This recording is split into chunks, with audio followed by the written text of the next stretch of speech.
اعوذ باللہ من الشیطان الرجیم بسم اللہ الرحمن الرحیم۔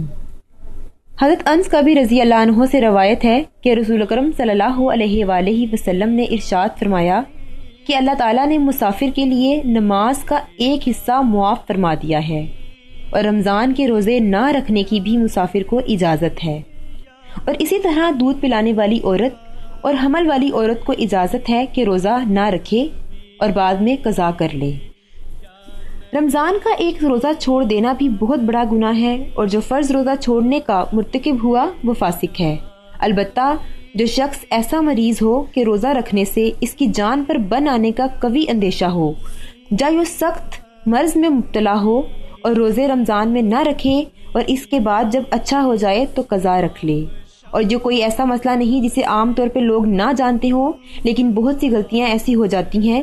اول یہ کہ معمولی مرض میں بھی روزہ چھوڑ دیتے ہیں، لیکن ایسا کرنا جائز نہیں کہ اگر آپ نارمل بیمار ہیں تو آپ روزہ نہ چھوڑیں۔ دوسری کوتاہی ہم سے یہ ہوتی ہے کہ بیماری کی وجہ سے رمضان میں روزے چھوڑ دیتے ہیں تو پھر رکھتے ہی نہیں اور بہت بڑی گناہ گاری کا بوجھ لے کر قبر میں چلے جاتے ہیں۔ مسافر جو مسافت قصر کے ارادے سے اپنے شہر یا بستی سے نکلا، جب تک سفر میں رہے گا مرد ہو یا عورت 4 رکعتوں والی نماز کی جگہ 2 رکعتیں فرض پڑے گا۔ اس کے علاوہ اگر مسافت قصر 47 میل ہے، اتنی دور کا ارادہ کر کے روانہ ہو جانے پہ شرعی مسافر ہے، جبکہ اپنے وطن سے نکل جائے تو اتنی دور کا مسافر خواہ پیدل ہو، سفر کرے، بس میں سفر کرے یا ہوائی جہاز یا کسی بھی تیز رفتار سے سواری کرے تو شرعی مسافر مانا جائے گا۔ شریعت نے نماز قصر کی بنیاد مسافت قصر پہ رکھی ہے۔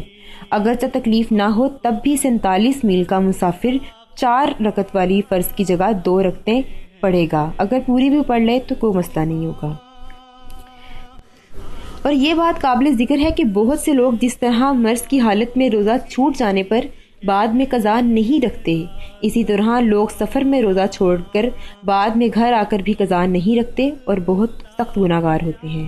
قرآن مجید میں ارشاد ہے، جو شخص اس ماہ میں موجود ہو وہ ضرور اس میں روزے رکھے، اور جو شخص بیمار ہو یا سفر میں ہو تو دوسرے ایام میں شمار رکھنا لازم ہے۔ اللہ تعالیٰ کو تمہارے ساتھ آسانی کرنا منظور ہے اور تمہارے ساتھ دشواری منظور نہیں۔ اس آیت سے معلوم ہوا کہ مریض اور مسافر سے روزہ معاف نہیں، البتہ اللہ تعالیٰ نے اس کو رمضان میں روزہ چھوڑنے کی اجازت دے دی ہے، لیکن بعد میں چھوٹے ہوئے روزوں کو قضا کرنا فرض ہے۔ اگر زیادہ تکلیف نہ ہو تو رمضان میں ہی روزہ رکھ لینا زیادہ بہتر اور افضل ہے۔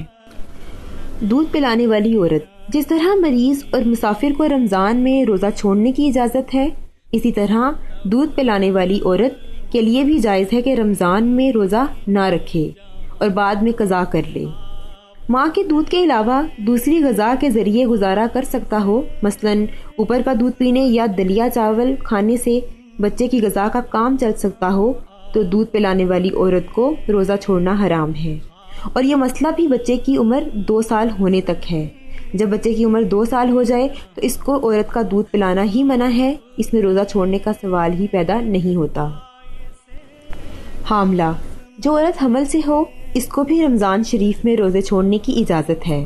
فارغ ہونے کے بعد چھوڑے ہوئے روزے رکھ لے، مگر شرط وہی ہے کہ روزہ رکھنے سے بہت زیادہ تکلیف میں پڑنے یا اپنے بچے کی جان کا اندیشہ ہو۔ فدیہ کا حکم وہ عورت یا مرد جو مستقل ایسا مریض ہو کہ روزہ رکھنے سے جان پر بنانے کا شدید خطرہ ہو اور زندگی میں اچھے ہونے کی امید ہی نہ ہو، یا وہ مرد عورت جو بہت زیادہ بوڑھا ہو، روزہ رکھ ہی نہ سکتا ہو اور روزے پر قادر ہونے کی کوئی امید نہیں، یہ لوگ روزے کی بجائے فدیہ دیں، لیکن بعد میں کبھی روزہ رکھنے کے قابل ہو گئے تو گزشتہ روزوں کی قضا کرنی ہوگی اور آئندہ روزے رکھنے ہوں گے، اور جو فدیہ دیا ہے صدقہ میں شمار ہوگا۔